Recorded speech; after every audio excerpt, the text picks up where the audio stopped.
Hello friends, welcome to Vigyan Foundation's Higher Academy and you are watching my YouTube channel Vigyan Foundation. So friends, let us see today about the current electricity part 2 in physics. So there are some basics in current electricity part 2. One by one, now we will try to understand the basics. So first of all, let us see what is electric potential difference. So electric potential difference is nothing but is also called as the amount of work done in bringing a charge from one point to another point in an electric field. So here the SI unit of potential difference can be measured in terms of volts and its unit is also volt. So this measurement of volts can be measured with the help of a voltmeter, and in this way the potential difference can be defined. Similarly, the next basic is about resistance. So friends, resistance is nothing but it is a property of the material which is included or which is involved in an electrical circuit. So whenever an electric current passes through the given electric circuit, the material has a certain property of resisting the flow of electricity. So this property is nothing but called as the resistance of that particular circuit. So it can also be measured in terms of ohms and kilo ohms. So resistance is measured in terms of ohms or kilo ohms can also be measured with the help of an instrument called as ohm meter. So we were seeing about the second basic, that is resistance. So similarly, now we will come to the next basic, that is Ohm's law.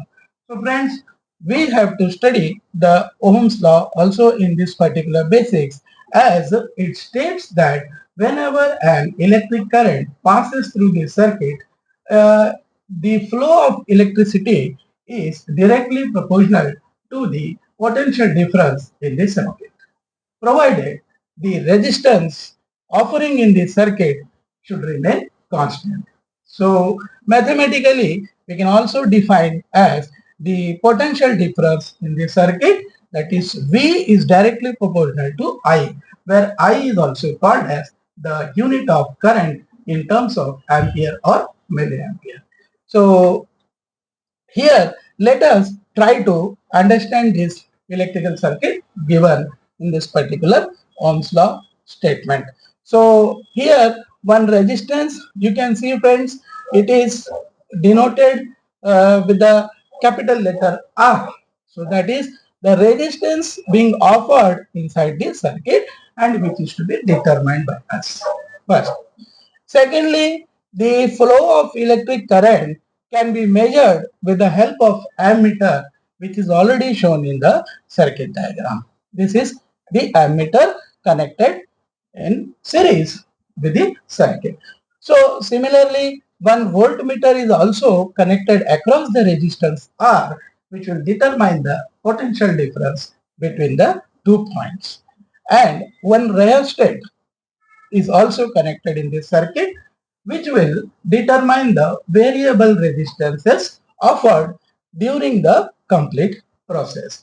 So by changing the resistances of rheostat, we can obtain various resistances, values of resistances, as well as various readings of resistances by varying the rheostat, and as well as by observing the ammeter reading and the voltmeter reading, which is also called as the potential difference between the points.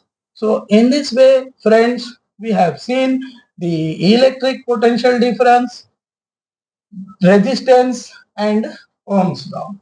So I hope friends you might have understood these three basics, and which is very important in this particular current electricity part 2. And if you have understood this current electricity part 2, then please subscribe my channel.